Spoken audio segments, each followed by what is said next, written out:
Hi everyone, my name is Jyoti and I welcome you all to the VMC Study Abroad YouTube channel, and today we are talking about parts of sentences.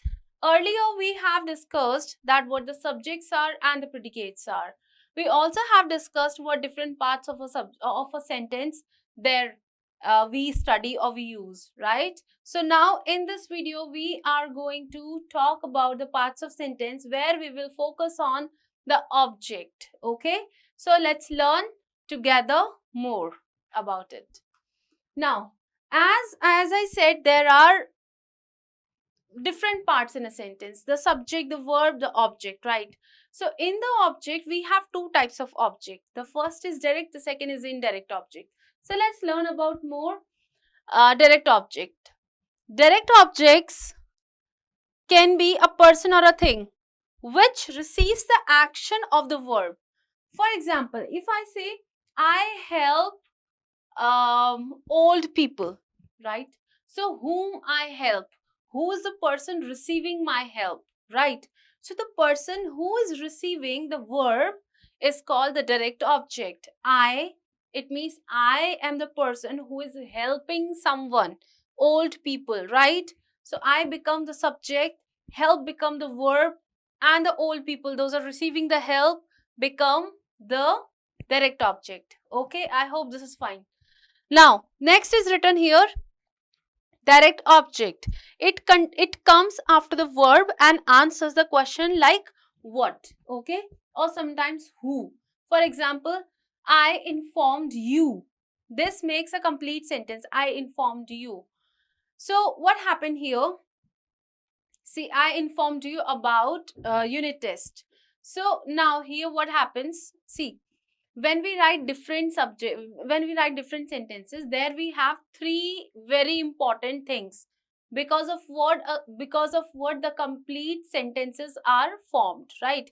For example, I eat pizza. So what I eat pizza, right? It's a complete sentence.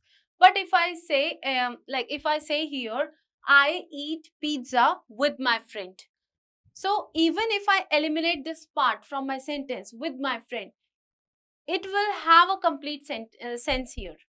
I eat pizza with my friend. I'm going to eliminate the last part with my friend and I want to keep only the first sentence, the three parts of the sentence. I eat pizza. So it makes a complete sense, right?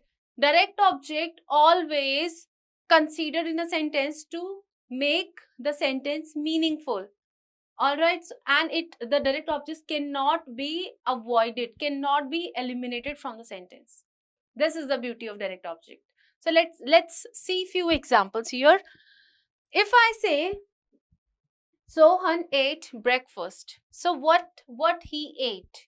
Breakfast, right? So breakfast is the direct object. And the breakfast was tasty. How was it? It was tasty, right? Breakfast was tasty. So it is the tasty, the kind of, the taste, or you can say the quality of that breakfast or the meal.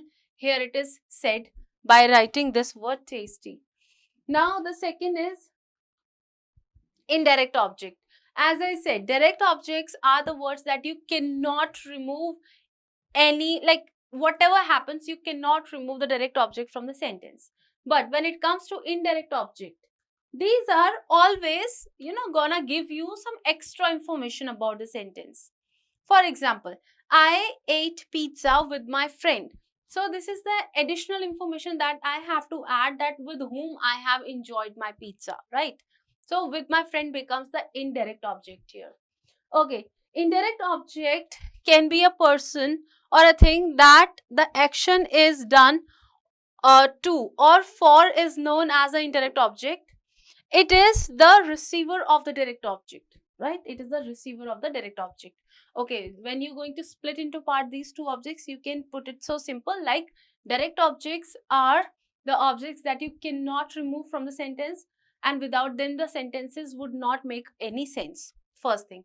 Second, direct objects always receive the action, like it always follows a verb. Okay, so this is what about the direct object. And indirect objects always give you additional information about the direct object. For example, I can say the lecture was, I have attended a lecture and that was interesting. So lecture was interesting. This I'm talking about the lecture, right? I have attended a lecture. This was the sentence, but additional information is the lecture was interesting, right? So here I'm trying to say that indirect object is a thing that always follow a direct object. And if you want, you can eliminate writing indirect object. It would not affect the quality of the sentence. Quality, I mean to say, still the sentence would sound complete even if you eliminate the indirect objects. Okay, let's learn few examples. Rohan has made his mother promise to work hard. Okay, so if you say Rohan has made his mother a promise, even if you make it till here only, it makes a sense. Okay, Rohan has promised something to his mother, right? It's a complete sentence. But if you are adding this thing, which becomes the indirect object, like what type of promise he has made? He has made the promise to do work hard, right? So this work hard is something which is additional information we have added. Now the next example, if you see, Miss Gupta teaches them communication skills. So what is the thing which is being taught by Miss Gupta? So Miss Gupta teaches communication skills, right? This, what is the thing? That what is the subject she's teaching? That is the communication skills. But to whom? To whom? That whom part would be to them. So Mr. Gupta teaches them this. If you keep this much only, Miss Gupta teaches them what? Communication skills. So here, if you keep them and try to close the sentence, it makes a sense, right? Mr. Gupta teaches them what? That what part comes later? Communication skills. So this part becomes the indirect object and this becomes the direct object. Okay, fine.